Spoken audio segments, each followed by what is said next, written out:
And this is an elderly lady with a D12 OVCF who came to our OPD. She was neuro intact.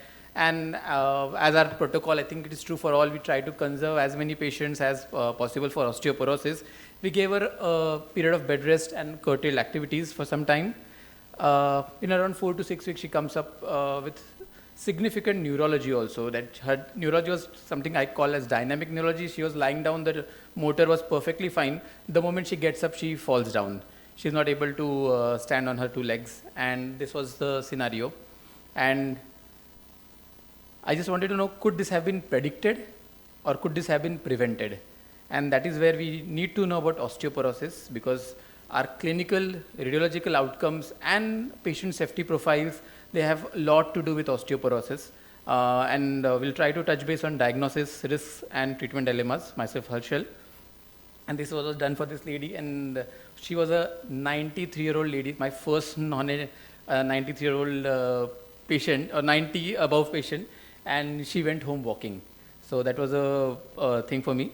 And diagnosis, we will talk about bone mineral density, fracture risk assessments, and role of bloods in investigations.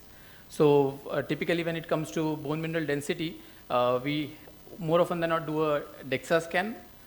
DEXA scan we have, I'm not going to go in details in the 7 minutes, but there are a couple of questions which we should talk about. Is, does machine matters? So we have basically 2 types of machine which are available to us, hologic and G-lunar. Hologic typically uses the Caucasian standards, but the new G-lunar uses the ICMR standards, so it's IDXA, IDEXA. What is exactly T-score and Z-score? So T-scores are basically gender and race matched, whereas Z-score is also age matched. And T-score should be used for postmenopausal females or males beyond 60 years of age group, whereas Z-score should be used for premenopausal females, younger males, as well as children. And DEXA, for a spine DEXA, is done basically with a posterior anterior X-ray for the spine, and they measure L1 to L4. And whenever there's a difference of 1 standard deviation between 2 vertebrae, that should be excluded from your study. And fallacies, DEXA is not a true measure of bone strength. It's a 2D study. It tells us about the mineral density. It depends upon position of the patient, body size. A thin patient or a hefty patient, the DEXA scores will vary. The degeneration, implants, calcifications, aortic calcifications all affect the DEXA value. And as I said, it doesn't truly represent the strength of the bone. But it does help in monitoring treatment. And DEXA improves with treatment, though there are different thought process about it. And one more thing, DEXA actually assists us in our treatment planning. It has a significant association with clinical outcome, and there's a lot of talk about sarcopenia. So many DEXA scores, you'll find a report on sarcopenia also. Another investigation which is there is QCT, though it has a disadvantage of 2 things. One, expensive. Second, the significant radiation dose. But it actually measures cortical as a trabecular assessment. It is a 3D bone assessment. It assesses the strength of the bone. And there are some clinical applications. But again, as I said, if you're doing CT scan for your treatment plan, it doesn't require anything else. It just requires a software, and you can actually get your QCT done. Though bone mineral density does not really tell us whether fracture will happen or not. That's why WHO devised a FRAX criteria. It actually tells us about risk of future fractures, and they basically do a low risk, moderate risk, and high risk. High risk being hip fractures hip score more than 3.5, or a risk of major other osteoporotic fractures 10.5, and it actually guides for the treatment. In our country, it is not that important because we have a very different type of a healthcare system. But in UK, US, where you have to actually prove them there's a risk for fracture and you should start teriparatide, which is significantly expensive, there you need to prove them. And in UK, they apply a different score, which is a Q fracture, which is not dependent on DEXA score.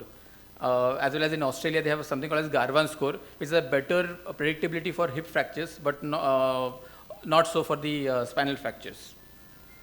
Other investigations which are available are quantitative ultrasound, EOS, high resolution imaging, and biopsy, but these are not of clinical relevance for us. role of bloods, typically bloods are done to rule out the secondary causes for osteoporosis, and also to assess the eligibility for pharmacological treatment and to assess the efficacy of pharmacological management, though the total discussion is out of the plan for this current talk. Pharmacology, I'm just going to touch base. We have anabolic drug which is available as teriparatide or abaloparatide. In India, teriparatide is available. It is a recombinant human PTH. In rat studies, they have found some risk of osteosarcoma.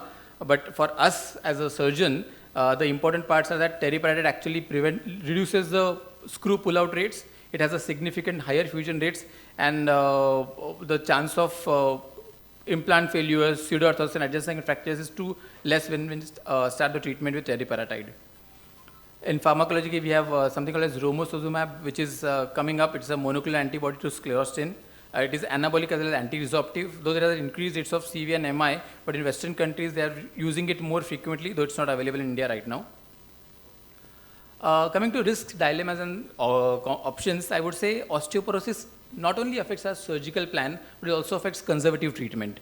And what is the fate of an insufficiency fracture? Most do heal.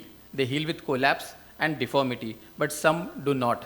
And then they'll go into a stage of instability, pain, loss of function, lot of morbidity and mortality. And we have a paper from our unit which tells us that which we can predict, looking at the initial X-ray, that which fractures will go into a non-healing kind of a thing. And we have found these couple of points. When you have an end plate fracture, when you have an anterior cortical break, or when you have an old adjacent OVCF, that there is a higher likelihood that it can go into a non-union. And what are the options associated? So if you have any scenario where such scenario is there, start early anabolic treatment and do a timely intervention if you find such causes, and have a close watch on a patient. So vertebroplasty and surgical separation are the options, and they have their own risks and dilemmas. When we come to intervention in OVCFs, the primary intervention or minimally invasive intervention is vertebroplasty, which is filling up the empty space, and we are going to have a talk on vertebroplasty by Dr. Amandeep. So I'm not going to in details of this, but is it a panacea? It's not. We have again had a publication from our unit which told us about post-vertebroplasty instability, and again an example where vertebroplasty was done and it failed and we had to revise it. So why does vertebroplasty fail? And that was the basis of that paper. And we found some local, focal and general causes. Again, that will be discussed in the upcoming talks. But the options for this is have a strict selection criteria where we want to do a vertebroplasty.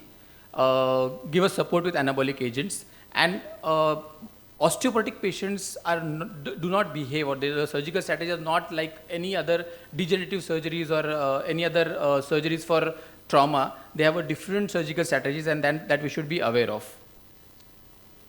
Coming to the new thing which is coming up is adult deformity surgeries, and planning of those surgeries is very important when we, and osteoporosis is one of the factors which affect the outcome and one of the modifiable factors which affect the outcome. So you should always have a assessment of that. And what are the risks in adult deformity surgery or lumbar fusions is you can go have a PJ case, you can have implant failures, you can have non-hernias, you can go into redo and revisions, and some intra-op adventures also. And it is better to be on the right side of the osteoporosis and be aware of the issues. And coming to what are the options and strategies, I think we are going to have talk with Dr. Abhijit. We're going to talk about the different screw designs and the placement of screws in osteoporotic spine. But augmentation, though medical management is one thing which I talked about, but surgical we have augmentation, different choice of implants, different techniques. And I think when we are planning a surgery in osteoporotic spine, we should be aware of all the things. Take home message. So osteoporosis is the single largest enemy for a spine surgeon, except the surgeon himself. And it is a etiology. It can go become a pathology which leads to a clinical syndrome, and it leads us to an intervention, and it makes us prone for a failure. So we should be on the right side of osteoporosis. We should know how to diagnose it and how to interpret the reports.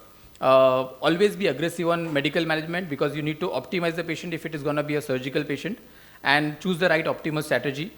Be ready with all the armamentarium. Thank you.